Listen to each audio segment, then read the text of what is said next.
Hello, good evening, and welcome to PM Express. My name is Nana Ansakwa. And may I wish us all a happy Judgment Day today. Indeed, today has been a momentous day in our history.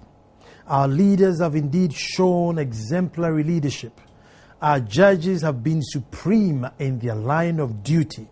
And once again, Ghana has pulled through. We will be the envy of many countries today, so let us all pat ourselves in the back. But while we pray to God for peace, and now we have our peace, let us not forget to go back and say a thank you prayer.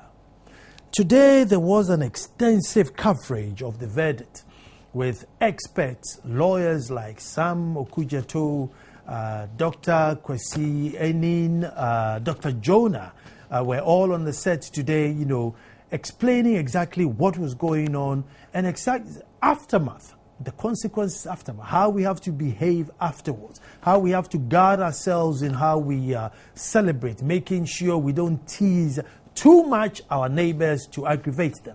Indeed, there might be hurt here and there might be jubilations here, but we are all one Ghana. All I want you to do now is sit back and relax and just watch as Samson Ladi Ayenini takes us through the whole court proceedings and the aftermath and all the speeches and everything that went through today. It was fabulous. Sit back and relax.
Well, the decision we've arrived at. Upon a scrutiny of the petition, we found that the issues to be determined are set out at page 125 of the Council for Petitioners written address. They are as follows: 1. Overvoting.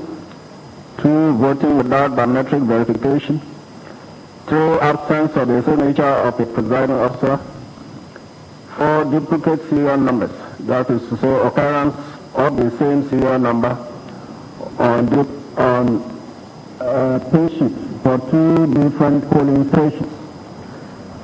5. Duplicate polling station codes, that is to say, occurrence of different results of pay sheets for polling stations with the same polling station codes. And 6. Unknown polling stations, that is to say, results recorded for polling stations which are not part of the list of 26,002 polling stations provided by the second respondent for the election.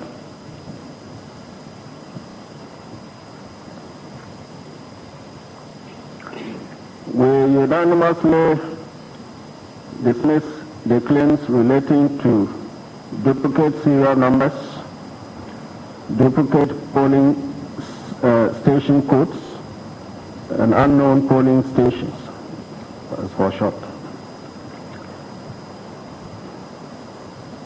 Atuguba, Adeyira, Bafubani, Gwedegwe, and Akoto Bamfu JJLC dismissed the claim of overvoting.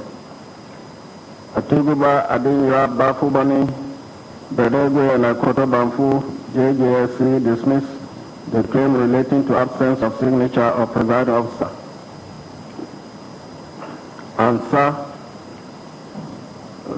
Atuguba, Adeyira, Doche, Bafubani, Gwedegwe, and Akoto Bamfu dismissed the claim relating to voting without biometric verification. Ansa, Owusu, and Eni Yabua JJSC grant all the 3 claims, that's to say overvoting, absence of presiding officer signature, and voting without biometric verification, and all the votes involved, and order a rerun of the affected areas. Doche GRC grants the claim of overvoting, but has provided a roadmap in his judgment as to the figures of votes to be ascertained and cancelled, and a rerun of the areas affected. Doche GRC opposed the claim relating to absence of presiding officer signatures on the pink sheets, cancels the results concerned, and orders a rerun of the areas affected. Bafubani GRC grants the claim of voting without biometric verification, cancels the votes involved, and orders a rerun of the areas affected. In the circumstances, the overall effect is that the first respondent was validly elected and the petition is therefore dismissed. Our various judgments, for the sake of convenience, are handed over to the registrar of this court. We highly commend the services of PKMG, the referee appointed to undertake the count of the pink sheets, and also the counsel on all sides of this case. That's our judgment. My Lord, we are very grateful. My Lord, we are grateful for the result. I'm most grateful, my Lord. Thankful to your lordships.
All rise.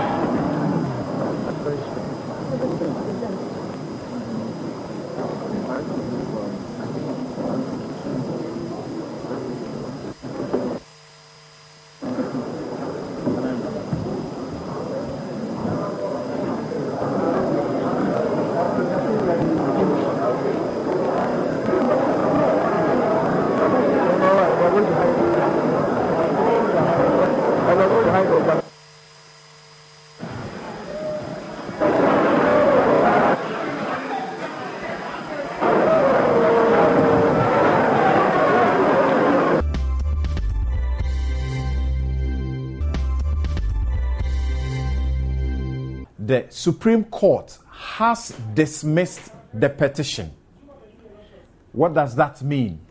The lawyer who is here with me and has been discussing the issue will tell you what it is. Now, this is the breakdown.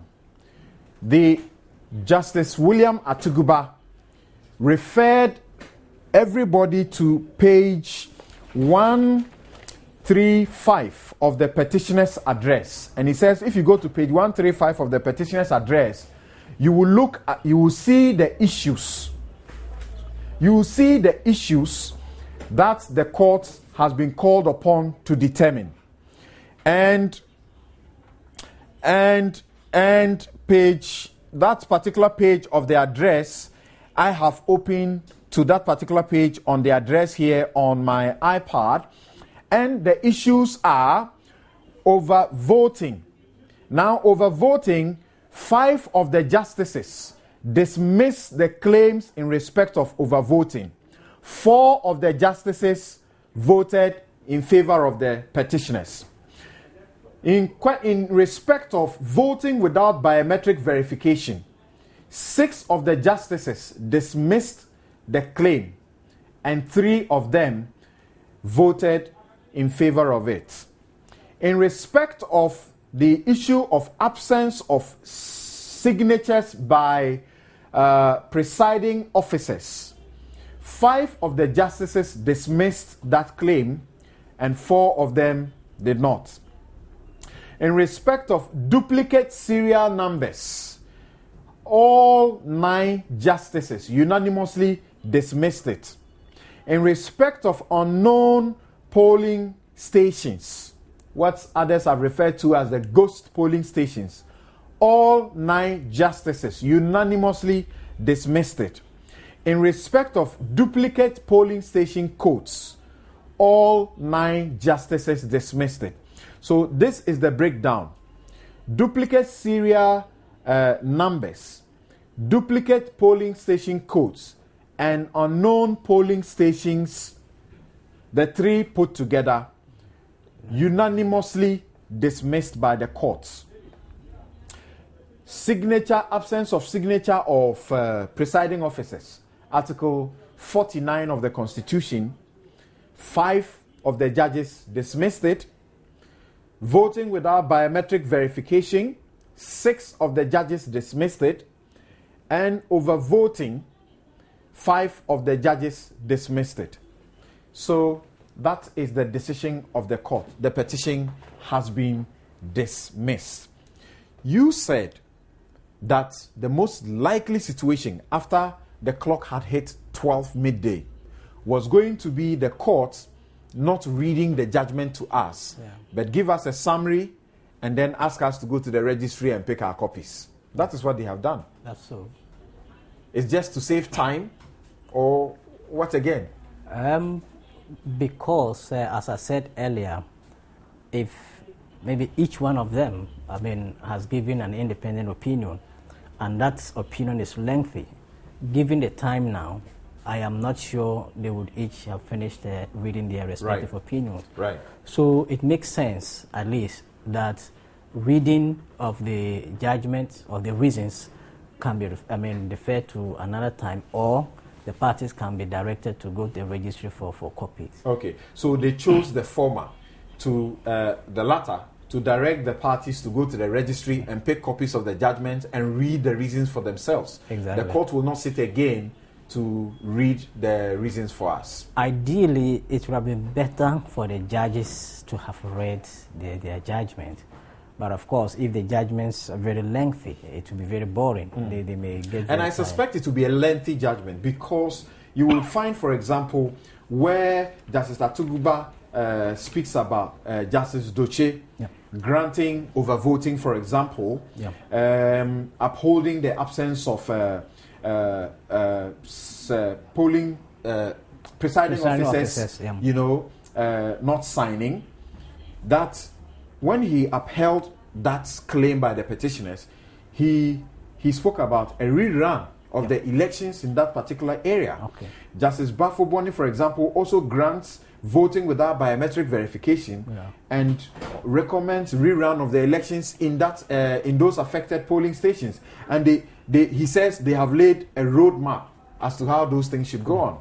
And it would have been very interesting to read the judgment. Correct. Particularly, they've asked for a rerun. Yep. So it will then perhaps have addressed the issue of people not being, people being denied their right to vote. Right. It would have been different if they had said, look, you nullify those votes, you don't give them the opportunity again to vote. That would have been very serious. But from what we are getting, it means that even if those votes are not considered, they will be given the opportunity to vote again. So ultimately, their right to vote would have been upheld. All right. But it's interesting to read the judgment to see how they arrived at those conclusions. Okay. Take a breather. We'll come back. Let's go to the national headquarters of the National Democratic Congress, the victors in this particular matter. Well, in strict legal parlance, you don't say victors because they went there as defendants, so to speak, and the petitioners were not granted what they were seeking. Emmanuel Ante is there and brings us up to speed. What is happening at the NDC headquarters, Ima?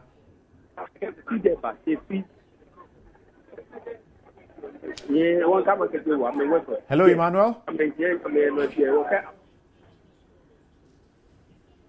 Hello, Emmanuel. Can you hear me?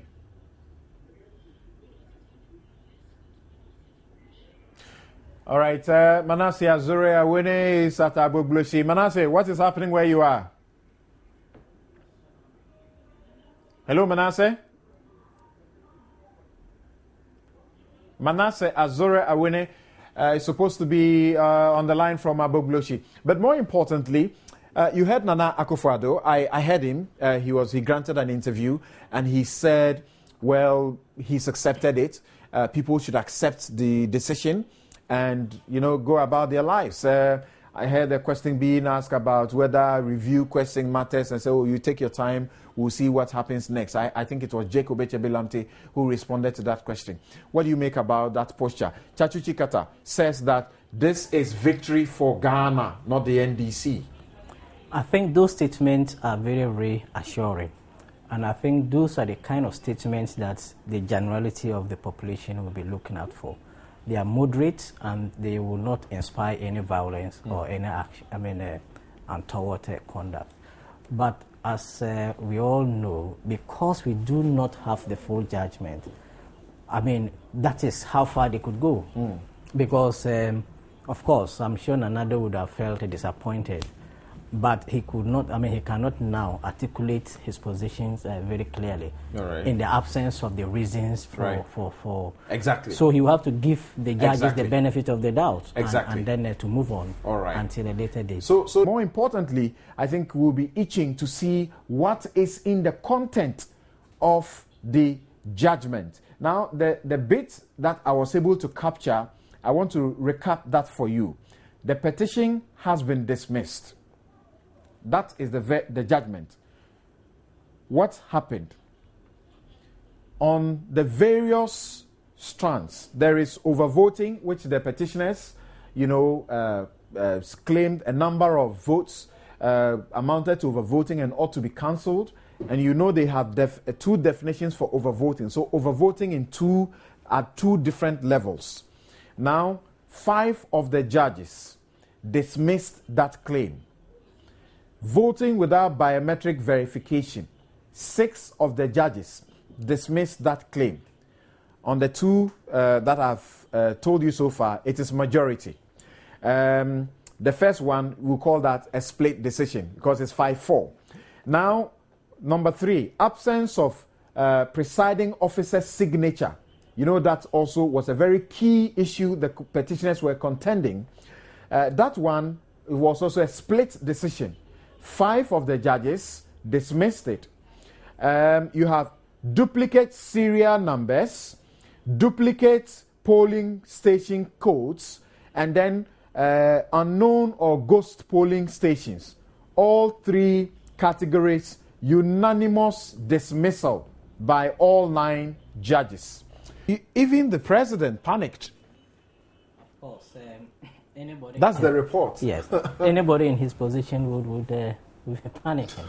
At that point, because the 9 justices held the key to his presidency, and at that moment, when he couldn't tell which way the decision would go or has gone, you obviously expect him to panic.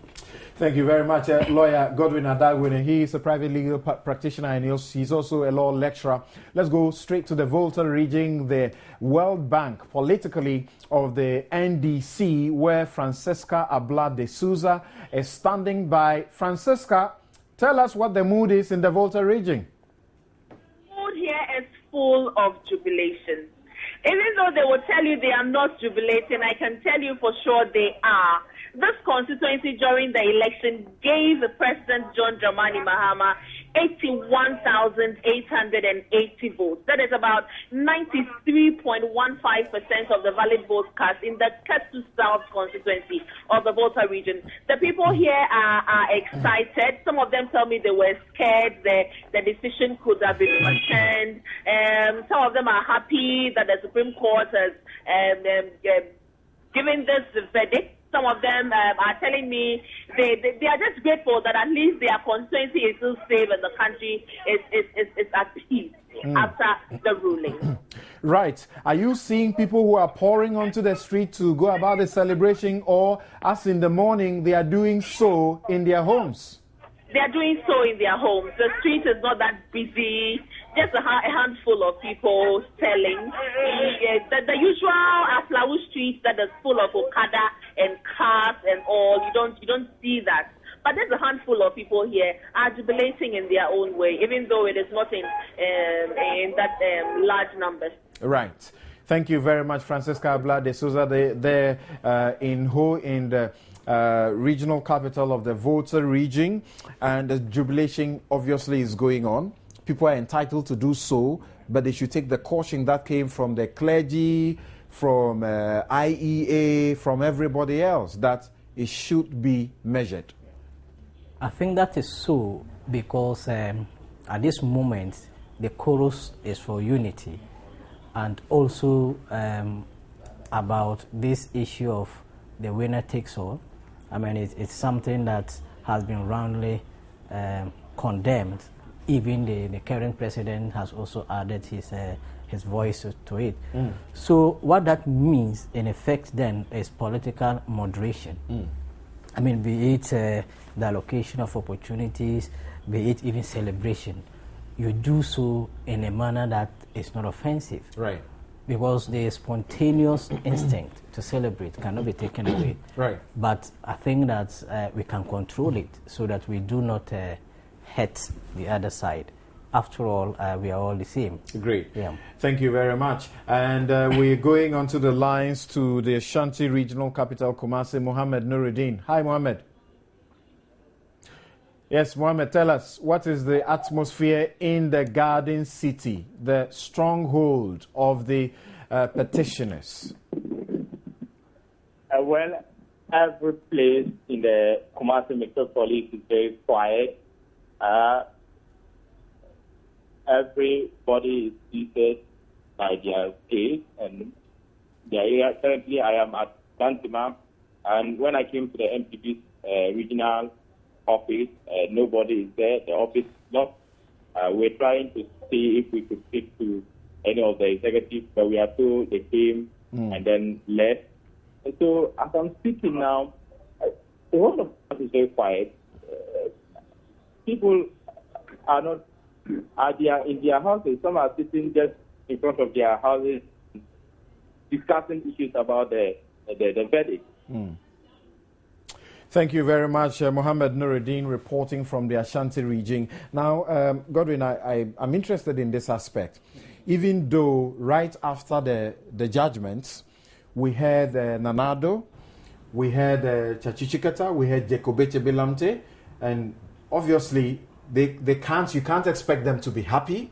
They are entitled to that, but they express acceptance and ask their followers to do same. But the report from Nuruddin, for example, the Ashanti region, of course, is the stronghold of the NPP. If you don't have the officers of the party speaking and urging their people to do whatever they have to do, to accept and exercise moderation and whatever they do, couldn't that also be potential danger? Well, I think it is too early yet. I mean, it's not something that they could have taken so easily and then to proceed to engage in that public campaign that you're talking about. But also don't forget that the campaign to accept the verdict and to be civil about it had been waiting for a very long period of time. Right. And the supporters have taken a cue from their leaders. And I think it is very courageous for Nanadu and then his colleagues in the leadership to immediately, send that message down. It will definitely get to the supporters. And it's courageous because I believe that he was very hopeful that he would win. Right. And then to come to the point where not even one of the issues, if you look at all of the issues not even one did they get a majority in support. Yes, that's so correct. that can be very shocking. At least, if he got, let's say, two of them, two of the issues being upheld by a majority, then at least it could give him something to, but for, all of them, I think so. In the midst of that, for him to still be able to say that accept it, I think it's something that he has to be commended for. And I'm sure his supporters will not let him down in this regard. Please. Ladies and gentlemen of the media,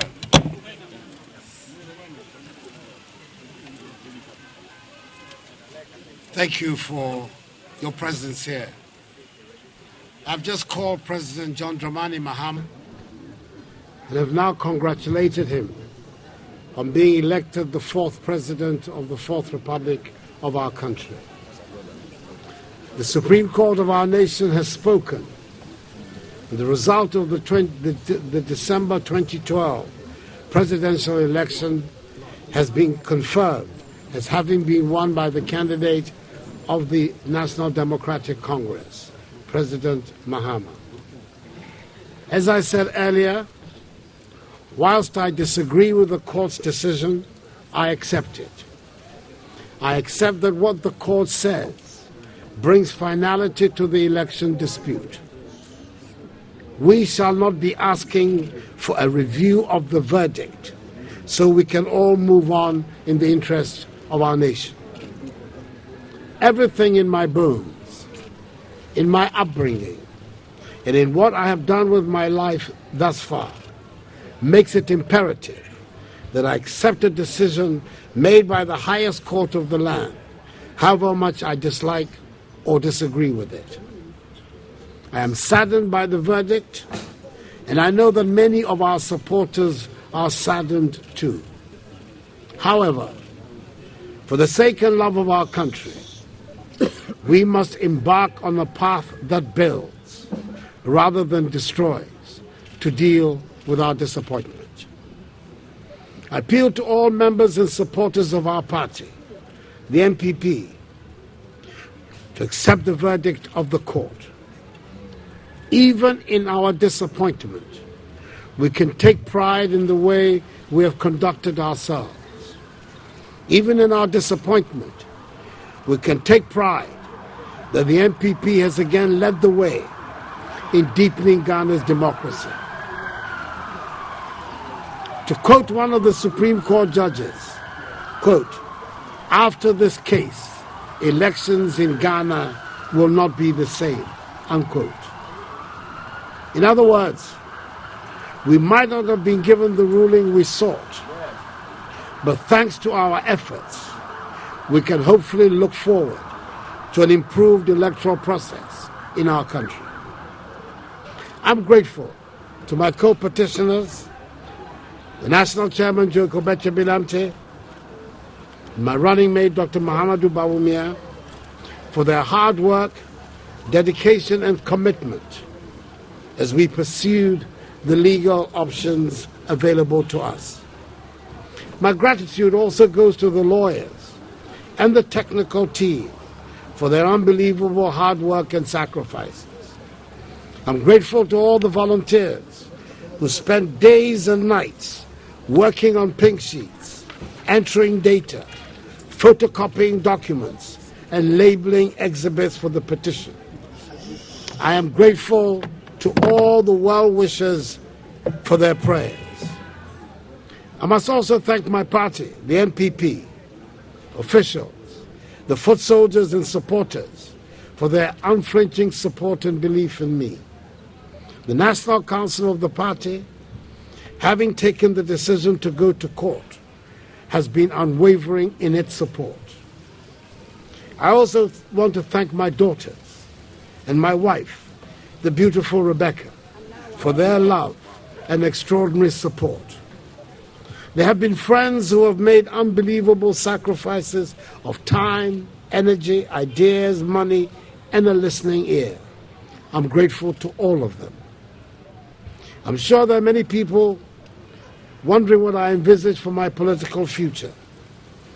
I intend to take some time out of the hurly-burly of politics, get some rest, reflect, and then announce whatever decision I come to in the not-too-distant future.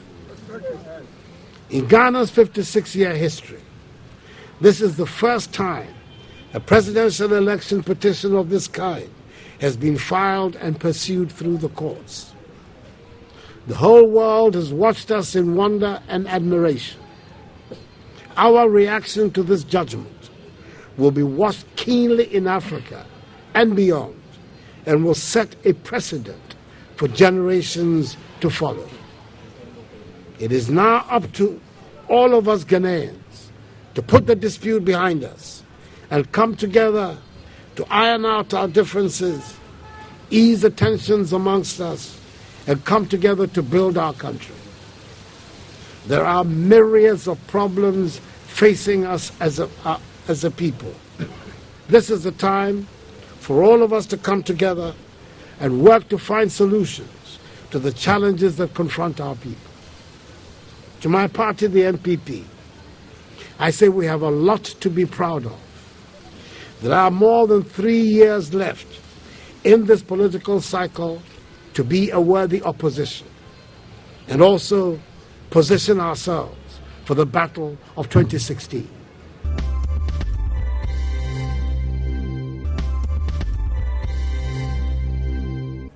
Mr. Jonah, what do you think about the way even Ghanaians outside the country have had to sit on tenterhooks for the period? Because if we're a true patriot, you have left friends and relatives behind. That's right. And it doesn't matter where you are, New York, Tokyo, London, or Brisbane. If there is trouble in Ghana, you yourself may be safe, but your friends and relatives are not. Right. And that is the reason why all of them were so very concerned about what was going to happen here. And we don't care. We don't want to know which if he has any affiliations for any of the parties. He says and I heard him at that time when he said it doesn't matter whether you are NDC or NPP, we are all one. Okay. And I saw all of you three nodding in what do you call it, in agreement with him. Absolutely. Absolutely. How do we achieve that locally he's just told us about one of those measures they intend to take. The process of the reconciliation service could be one of those opportunities or platforms to unify the divide. Is it Godwin, the lawyer who was on earlier, who said that, really it was, I think it was Dr. Abu Sakara who spoke about the divide, and that he thinks that this judgment says full stop to that kind of polarization. What steps should we be looking at in bringing all of us together under one umbrella? There are both long-term, medium-term, as well as short-term measures that we can take. In the long term, I think the educational curriculum should be looked at. It should be one that instills patriotism, not partyism. It should be one that puts the love of the fatherland above all other considerations. So it doesn't matter whether you are CPP, NDC, we are all Ghanaians. You won't find any trace of partisanship in any of the curriculum. Just like our brother from Tokyo was talking about. So in the past, incidentally, they had this course called civics, which is to teach people patriot love of fatherland, good citizen, bad citizen. All that is gone. But I said, with respect to the educational, curricula, as you said, I was saying you won't find any trace of anything party in it. No. What you're saying is that there's an absence of what was civic education. Yes. Yeah. I see. I left school not too long ago. You could have studied it. But there was. But I don't think that it's completely missing. There are some countries in the West that have also this course called patriotism in basic schools. That's right. And they teach the people how to love the fatherland. It doesn't matter whether you are Democrat or Republican or whatever you are, you put the love of the nation. We have social studies, and I think that caters for that particular. I am also saying, go to United States of America when they're singing their national anthem. Everybody puts their hand here. How many people can even sing our national anthem? Oh, but in this country, yes. Americans are very proud of their country, yes, and their country will die for them in the first place. Yes. But there are also Americans who are ignorant about their own national anthem. I mean, look, they are ignorant about their environment, about their neighbors. I lived in Canada for many years, and you can, summertime when Toronto was very, very hot, you could get, Americans coming in there to ski, thinking that, people were living in igloos and all that.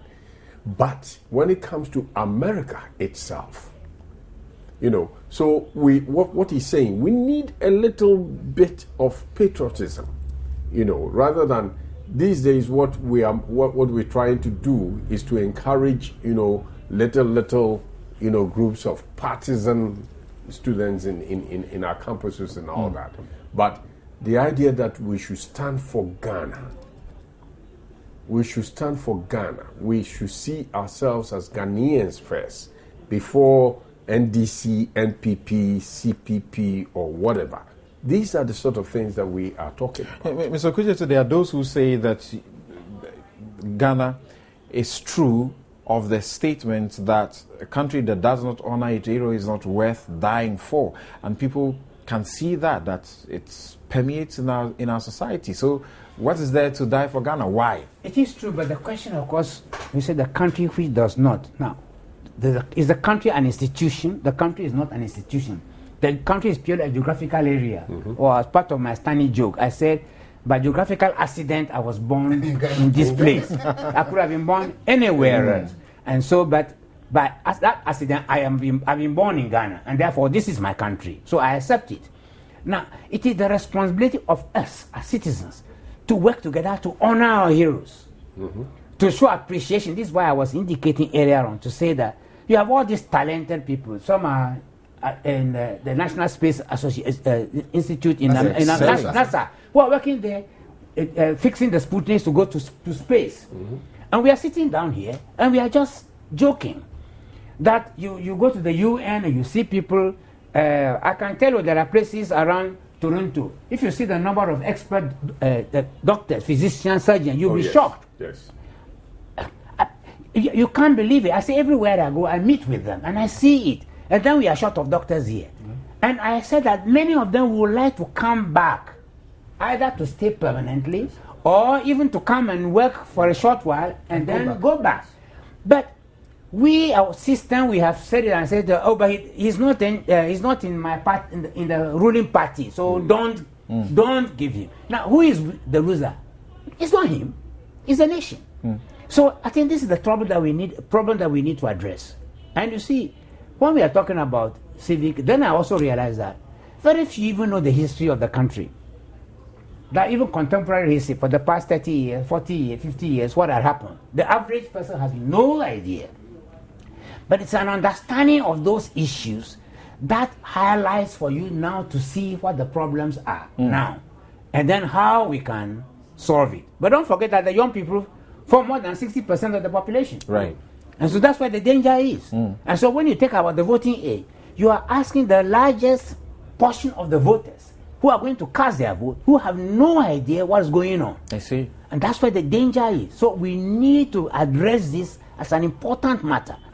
You know. Mr. Jonah, all of you agree on the question of the need for a lot more teaching in civics and also patriotism so that people can be more patriotic to the country.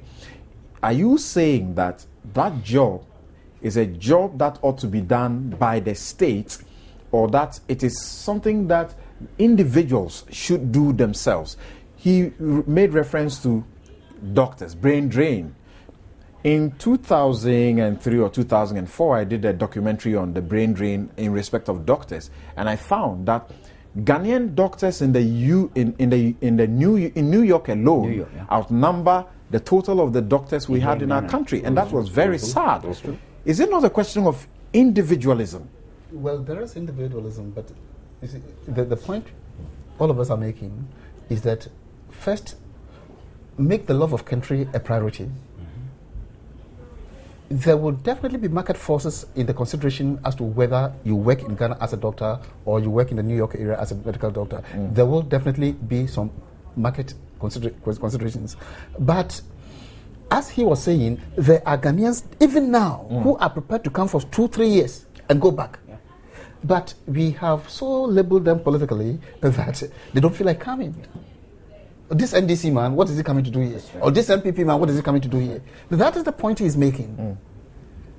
The president is expected to address the country shortly. 7 p.m. Yes. I want to find out what are your expectations, what should be the focus of his message. I'll start with you, Reverend Asante.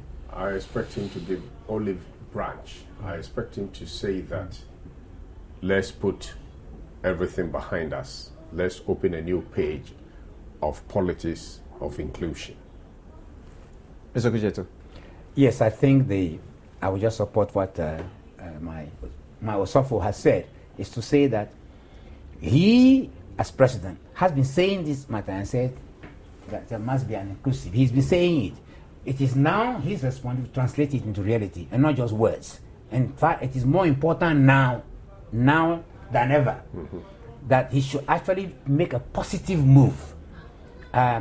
Because you see, I have looked at it this way and said, if you are not reaching out to your political opponent, then you don't know what is going on in his head. And there's a standing joke I have. I say, if I am a ruler of the country, I will neutralize my political opponent. That somebody say, how will you do it? I said, because I will never do anything without consulting him. I said, I will never take any. You may get bad advice. No, I'm not bound to take his advice. You don't. That's the picture. People misunderstand it. It means that at least I will know what is going on in his head. And for all you know, he may have a very good advice. And I will take it and use it. And he can't come back and criticize me because I'll say, but you and I have discussed it. All right. We should banish that attitude in the country where someone started a project, another comes to continue, and people say you didn't have any idea. You came to continue what we had. Right. What do you say? What are your expectations? What should he be talking about? My expectation is a very simple one. When he appears on television this evening, 7 p.m., he should remember that he's two persons in one. He is the first respondent. A judgment has been given. He must be very conciliatory towards the other person who has just lost this case. But also, at the same time, he's the president of this nation. And as the father of this nation, he should be able to chart the way forward. This has been a very, very unique. This is the first time we have gone through this case. How do we move forward from here? And I expect him to make first a conciliatory statement to Nana Addo, the person, the first petitioner, that let's put this behind us. But I expect him as the president also to show the way forward from here. That as a nation, look, we have found that there are certain things that didn't go well, very well. We shall work together to rectify them. Definitely the victor, so to speak.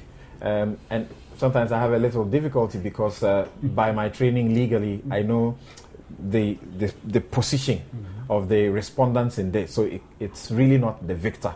Right. But we're taking they ought to celebrate, and they are celebrating. Well, the decision we've arrived at, upon a scrutiny of the petition, we found that the issues to be determined are set out at page 125 of the Council for Petitioners' written address. They are as follows: 1. Overvoting. 2. Voting without biometric verification. 3. Absence of the signature of a presiding officer. 4. Duplicate serial numbers, that is to say, occurrence of the same serial number on pay sheets for 2 different polling stations. 5. Duplicate polling station codes, that is to say, occurrence of different results of pay sheets for polling stations with the same polling station codes. And 6.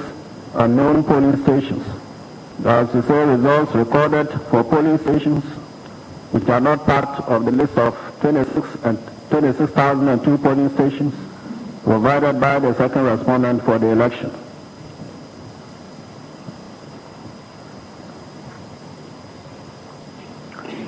We unanimously dismiss the claims relating to duplicate serial numbers, duplicate polling station codes, and unknown polling stations, as for short.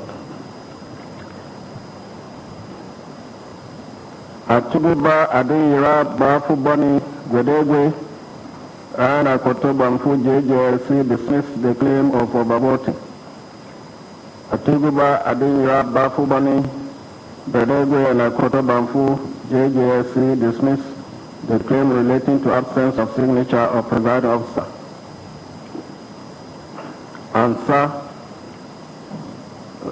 Atuguba Adeyira Doche, Bafubani, Gwedegwe and Akoto Bamfu dismissed the claim relating to voting without biometric verification.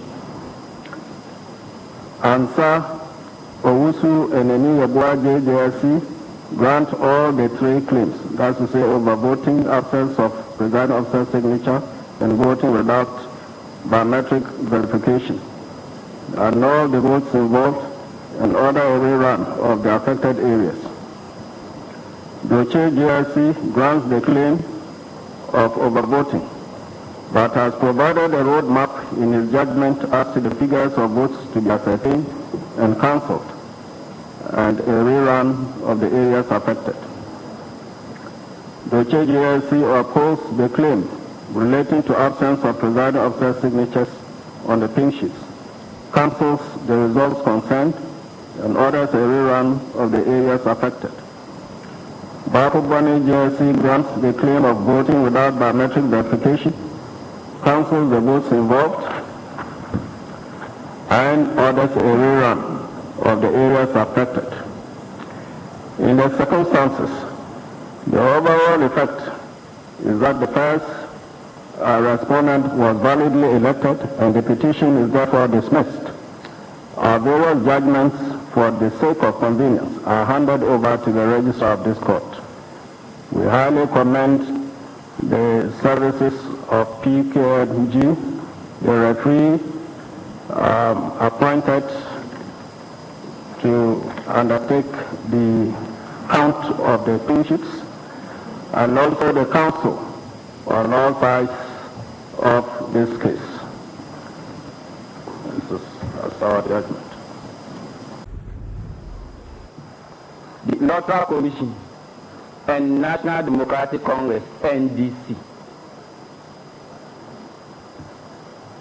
My lords, petitioners present.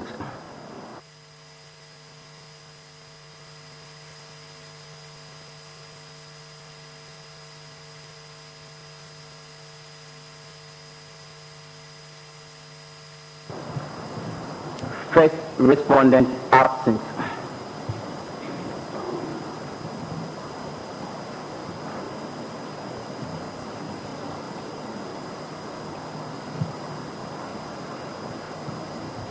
Electoral Commission.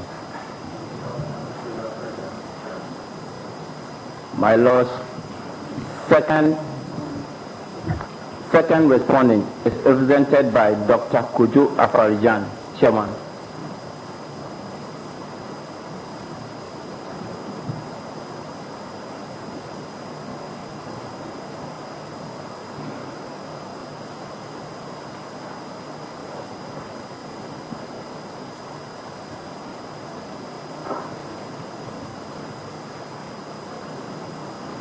National Democratic Congress.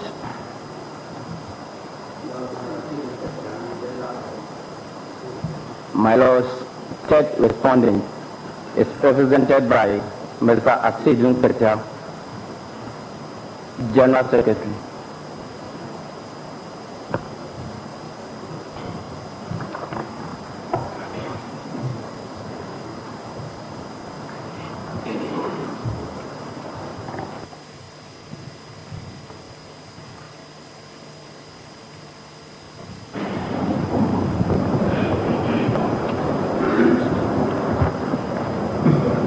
May it please, my lords, I appear for the petitioners.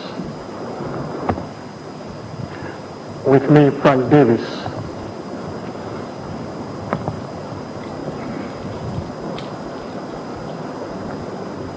Alex Quino,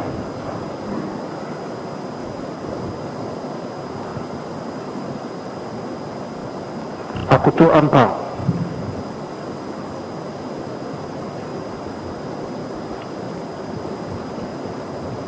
Nana Asanti Bedietu,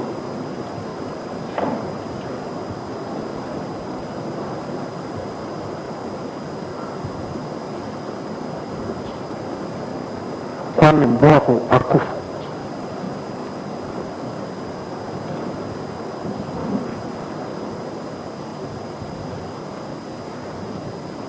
Kweku Esofi,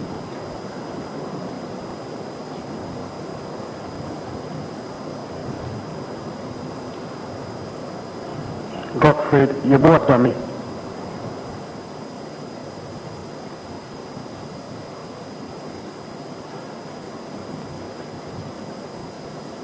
Egbert Febo Jr.,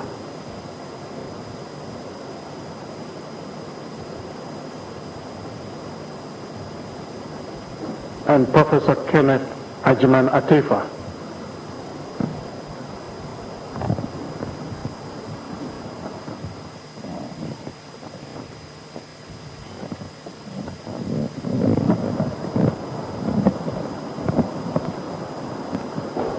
Please, my lords, I appear for the President, the first respondent. With me is Dr. Bassett Aziz Bramba.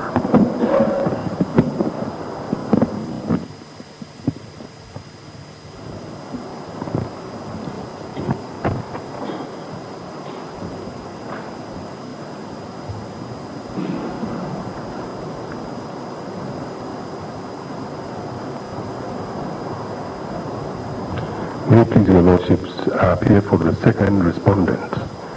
And with me are my learned friends Anthony Darby and Frida Bruce Appiah, my lords.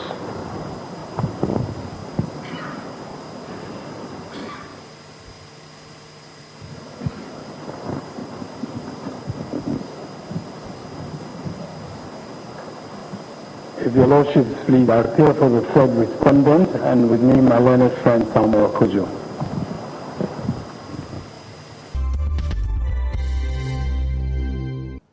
We do not have the luxury of sitting on the sidelines. We must all work to make Ghana work. I know that in the last 8 months we have had several hurdles to overcome. issues of governance, labor, energy, economy, education, and health.